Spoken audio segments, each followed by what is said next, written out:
The survival horror genre has spanned for over many decades, as the term was first coined after Resident Evil 1 in 1996. Since then, games that possess any similar gameplay use the title of survival horror, although the genre was relatively unknown until the Resident Evil games, which pioneered it. Upon the release of Resident Evil 4 and its success, many other developers began experimenting with the genre with great success.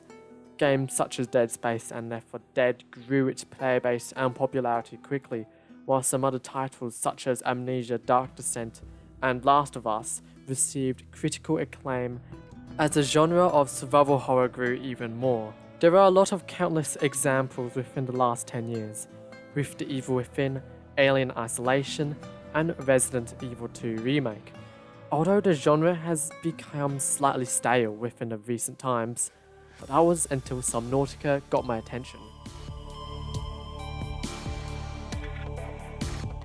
Subnautica is an open-world survival horror game, and yes, that is what the title says. Most modern survival horror games have open worlds these days, although none of them do it to the extent of Subnautica. Subnautica's map is crafted carefully and intelligently, as Unknown Worlds spent a lot of time fine-tuning it and its biomes, and it is really evident as you explore the map. When I first dived in, I nearly shat myself as I stared at a fish, with an eye about the size of a tennis ball.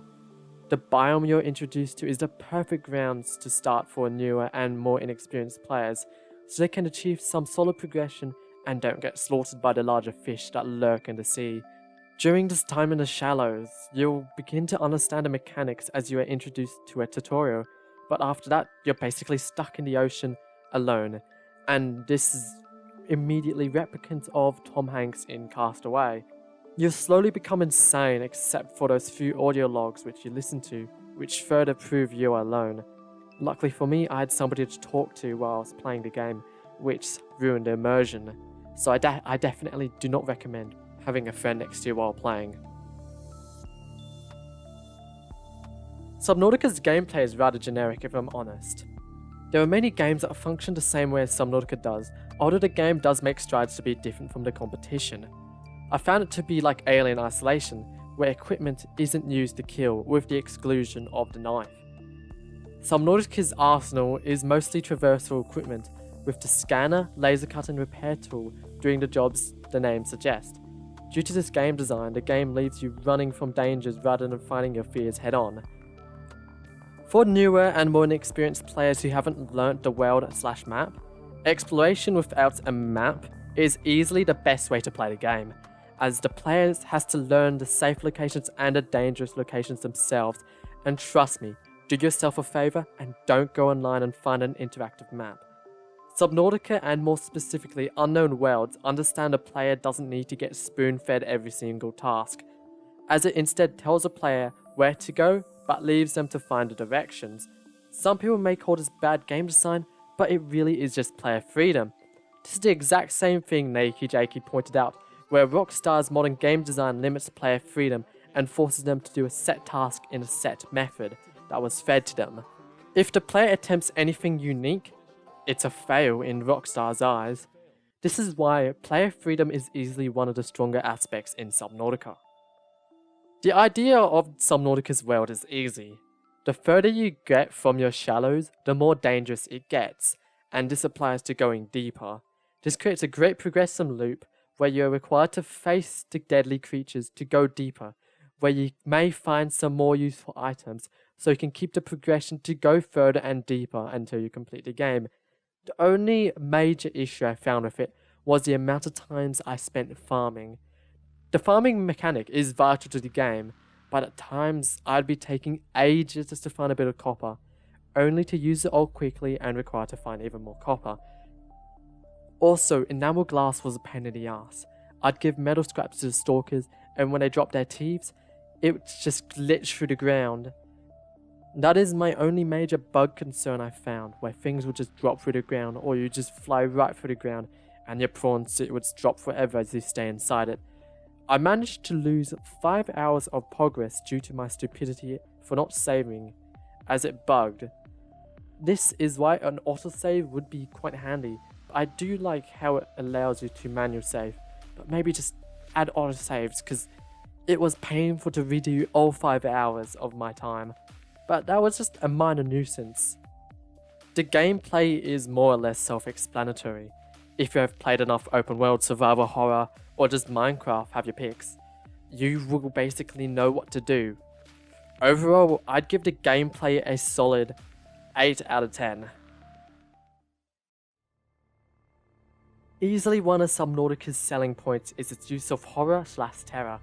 When jumping into the game blind, it creates a feeling of fear from the moment you dive into the deep blue sea. It's rather beautiful as the light illuminates the area, but what happens when there is no light to gleam the sea? Yeah, well, I just hid inside a life pod until the next day returned. Many others reacted the exact same way, as we just did not know what was in the sea, as aggressive sounds echoed, or it could just be a laughter of some gastropods. The sound of the sea is easily one of the scariest aspects, if I'm honest. It's not just the big fish that scares you, it's also where it is. As the roar approaches you, you begin to realize it knows where you are. This is where Subnautica shines. Sound design for all creatures are just magnificent. A perfect example is the rather beautiful sounding crab squids. All of its noises are fitting and are quite unique compared to the other creatures. Then we have creatures such as the ghost Leviathan with the screams that send chills down one's spines when in its vicinity. Easily one of the game's selling points was the Reaper, and its sound effect complemented the nature of the Reaper as it uses echolocation to find its prey. Simon Chylinski did extremely well in the sound design department and deserves all the praise, although Jesus Christ mate, the tweeter is a bit iffy in my opinion. Overall, easily one of the strongest aspects of the game and deserves some of the greatest praise for the game's success. I'd say an easy 9 out of 10 for the sound design. Subnautica has an interesting story compared to many others in the video game industry, especially compared to open world survival games. Usually an open world survival game is procedural generated, and the games usually won't have a story, and if it did, it would be subpar or bad. Stories are easily the weakest part of modern open world survival games, although Subnautica does pretty well compared to most in the same genre, but it could be easily better. If I'm quite honest, the genre is filled with a bunch of early access garbage that'll never finish, or were garbage on launch and never had a saving grace. This is another reason why I hold Subnautica in such high regard. The story initially ditches you in a giant ocean, where you're all alone in this vast world, with this PDA being your survival guide. From there on, you find your way to complete a few simple tasks to repair the life pod, where you receive signals from other life pods, which slowly begins building a trail that you'll follow to uncover the secrets of the world and its history. You'll find some really interesting things as you follow the signals and the coordinates, as they aren't entirely integral to the game's completion, but for the first time experience, you'll really want to follow them. The PDAs provided at each scene tells you the crews or stories of the survivors, which are impressive to look back upon, as the voice acting is done extremely well. And the stories are just great to listen to in general. As you go deeper, you'll begin to understand the true situation and the stories left behind by those who made it and those who did not. This eventually leads on to your final ending, where you escape the planet. The story of Subnautica is not the greatest in the world, but it isn't a pushover either, in at least attempts to create an intriguing and decent story, unlike the rest of the garbage out there. Overall, it deserves a respectable 6 out of 10, as they couldn't do much for the story and it wasn't really their main priority either. Definitely my favourite part of Subnautica is its music, and the use of music throughout the game. Simon Chylinski did exceptionally well in the sound department, as it shows as the music is some of the best open world survival music I've heard. Usually a video game's music isn't its strongest point, but Subnautica is one of those rare occasions, as it holds some of the most suitable and beautiful music for a game in its genre. The times when you dive into the ocean, scavenging only to hear beautiful bells as you search for that final piece of copper. Another situation I fondly remember is as I entered the blood kelp zone, angelic music started playing as I entered further and deeper as I knew there was danger screaming from in front of me. The game implements a trigger system as you enter a specific biome. Specific music will begin playing depending on the biome.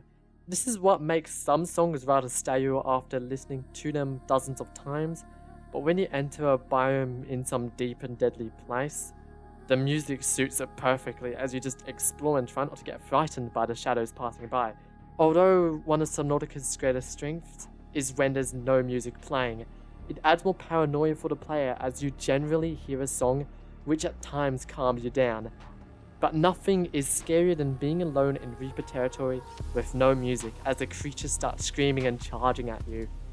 Overall, the music is definitely an easy 9.5 out of 10. It's basically near perfect, but as all things goes, nothing can be truly perfect. This is easily one of the reasons I played Subnautica. It's the horror aspect used in the game, and the fish in the ocean are big, real big. If you explore just the incorrect place, you're greeted by some giant mandibles as you become fish food. You only encounter 3 Leviathans that actually kill you throughout the game, but as the name says, Leviathan is a Leviathan, so please do not underestimate them. The Reaper is easily the most iconic in the game. It also was one of the reasons of its initial success. Without the creature, the game would have never blown up to the scale as it did in 2016 to 2018. Back then, reaction videos came out and hyped the final release, as it got more and more people to buy it in early access. It created a formula used by Unknown Worlds till this day, as they work on Below Zero, which is a game based off the initial Subnautica. The Ghost Leviathan is a creature that you encounter late in the game, but you may encounter it when doing some idiotic stuff in the Grand Reef, or the blood kelp zones, like me if you're dumb. But do not worry, as they were just juvenile. The real size Ghost Leviathans lurk at a place no gamer should even consider entering. This leaves a final Leviathan to encounter, the Sea Dragon Leviathan. The species is only encountered when you go deeper, making them a late game creature. These are little compared to the most scariest moment in the game, and that is when you hit a fish. This is easily the scariest moment, as you'd get a quick fright and an unexpected one. The best scares are when you're not expecting them. Overall, I'd say the horror aspect is easily one of the best areas of Subnautica, a solid 9 out of 10. Subnautica is an exceptional open-world survival horror game. It attempts to be different from the competition and succeeds exceedingly well. Its general weaknesses is due to the fact that its genre limits what it can truly accomplish. Although Unknown Worlds are going for a second round with Subnautica Below Zero, and so far it looks pretty good.